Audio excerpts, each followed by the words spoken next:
Good morning, or evening, or afternoon, wherever you may be.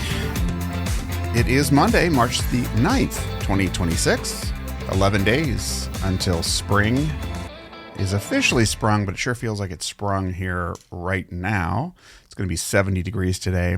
Took a longer walk than normal this morning, right along the Hudson.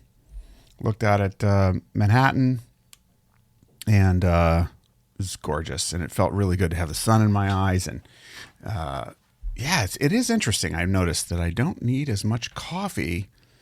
It just naturally kind of wakes you up, gets your brain going. So felt really good. Had some ideas that came up, which I'll share in a moment.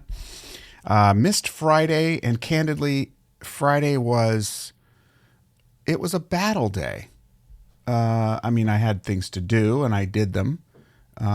But Friday was a mindset battle day. And I think that's what's been going on lately is a few mental battles, because I'm crossing the Rubicon to a place I've never gone before. I'm at one of those stages in life. Can you relate? You ever reached a point where you realize, okay, now we're going to a new place again. And it's very uncomfortable in some ways. There's fear in there, but screw it. Like, gotta go. So I kind of broke through that pain cycle of resistance to it and suffering. And I don't know. I emerged this weekend with a very different attitude. So really grateful to some amazing people who have been helping me through this and enduring my intermittent misery as I struggle with this. But I've just decided I'm done with it. There's too much exciting stuff to do. So I know that doesn't fix all, points of stress, but I just have a newfound confidence, faith, excitement, which is good. Before I get into other things, though, I know that you are desiring the trivia that you didn't know you couldn't live without. And the piece of trivia that you can't live without today begins with Napoleon Bonaparte, who, on this day in 1796, arrived 2 hours late for his wedding to Josephine de Beauharnais. I don't know how to say it. Beauharnais in Paris. So 2 hours late. He was late. I know it's a kind of a stereotype that's probably not always true. Obviously, it wasn't true for Napoleon, but I thought it's the bride's prerogative to be as late as she was, not the groom. But in that case, it was him. But Napoleon had a little bit of a complex, as we all know. What was the other thing? Oh, Mattel, on this day in 1959, unveiled the Barbie doll at the New York Toy Fair. I wonder how that went. They unveiled this toy. I'll bet you, I wonder how long it took from that day until they actually broke through and the Barbie doll became the must-have doll. It probably wasn't instant, I'm guessing. It probably took a while. But am I going to research that? No, because we have better things to do. All right, so what's on my mind? Yes, mindset. It's the inside game is most of the game. And I was thinking about cultivating that inside game. I listened to a great podcast by a guy named, hang on, let me look it up. It's called Deep Questions with Cal Newport. And he talks a lot about pausing from social media and being off social media and things like that. And honestly, I don't know if you count YouTube as social media. I suppose it is, but in that case, it's basically television, right?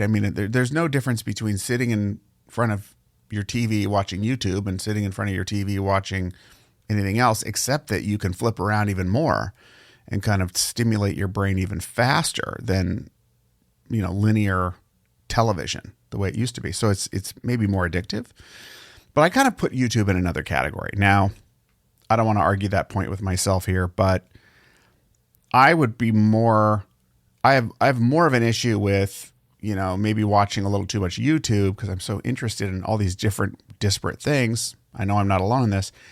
I don't scroll through Instagram, Facebook. I just don't spend much time scrolling those platforms.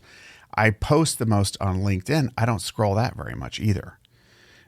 So I don't really have a huge problem with that. I'd probably, if I were to cut back on anything, it would be YouTube. And I may do that actually. But here's the point. I was listening to the Cal Newport podcast today talking about taking a break from social media.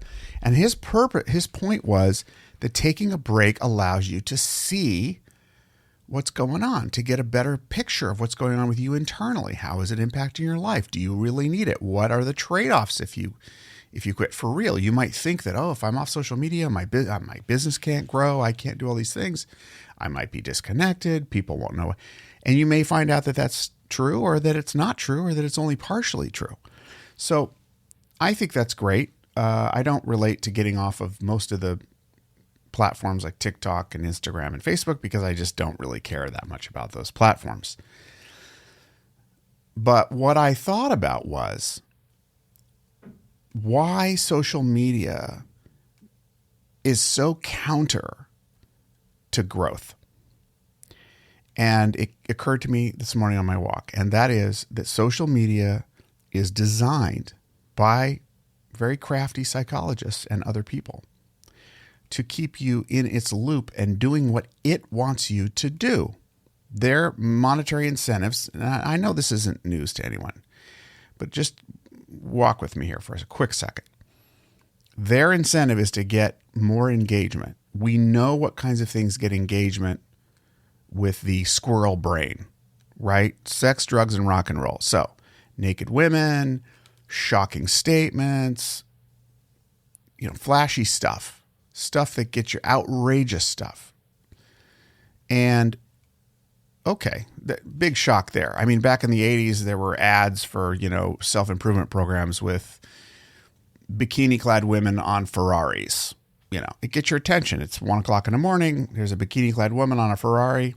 Who doesn't want that, right? So I know there are many people who don't, but you get my point. Whatever your fix is.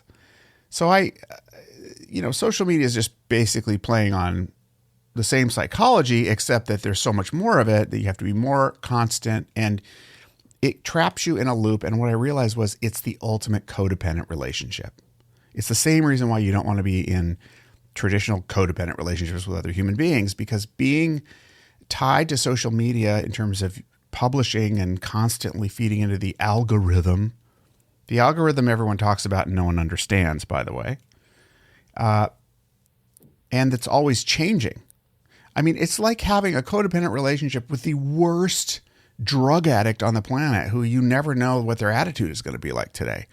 And you're being led around by your nose going, well, can I optimize this post? And well, if I center my eyes on the camera a little better, if I make my hook in the first half second, it'll get more engagement. That might all be true, but pretty soon you are serving an algorithm. And what you're not doing, and this is the real danger when you're in a codependent relationship, is you're not going inside of yourself and really going, who am I? What is it that I think? What do I want? It's the reason why I started doing this podcast was I'm not going to make it commercial. I'm not going to worry about how many followers we have. I think we've got 45 followers on Substack. I don't even know how many people listen to it because I don't really get good stats on it. And look, if I said I don't care at all, that would be a lie.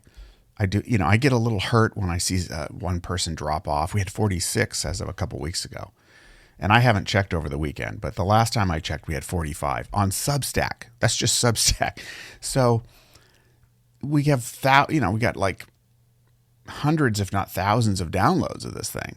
But again, I wanted to do something that was not measured by that at all. It was literally me working through life, building something new, going to a new stage, a bigger stage, becoming more connected with who I am and connecting with other people this way. And so I'll have other things that are commercialized, but this is it's the sandbox. And it helps me to work out my ideas and my thoughts and share with a few people. And I get feedback, which is nice.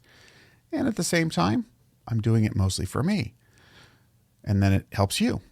And I actually think that helps people more in some way. So I'm not going to go down that road. But suffice it to say, The problem with social media, in my view, is that it is a codependent relationship, and it's wired that way. It is not wired to be anything other than codependent. So if you feel sucked into it and like, I'm never good enough. I mean, think about the ultimate codependent. I'm not good enough. I got to keep trying to win your love, to win your affection, for you to promote my stuff. How awful is that? You lose yourself. You become more and more detached from who you are because you're not exploring who you are. Your identity is wrapped up in what another metric says is valuable and not your own. And the longer that you go like that, and addiction does that, and lots of things do that. So the longer we go like that, of course, the more isolated we are and not even sure of what we think. Well, I don't know what I think. I think whatever the algorithm wants me to think, which I'm probably getting wrong anyway. So, all right, I don't want to go into too many loops here, but you get the point. I'm really on a mission of optimizing the time I'm spending on things that advance me and the people around me in a meaningful way and have real human connection. And right-sizing that means just constantly thinking about how much time am I giving away to social media that is kind of pointless. All right, I'll leave you with that. Hopefully that helps you this week. Wherever you may be, I hope you're off to a good start on this week in March. And barring some unforeseen problem, I'll be back with you tomorrow. Thanks as always for listening. Be good to yourself and others, and we will check back. And that's it for today. Bye-bye for now.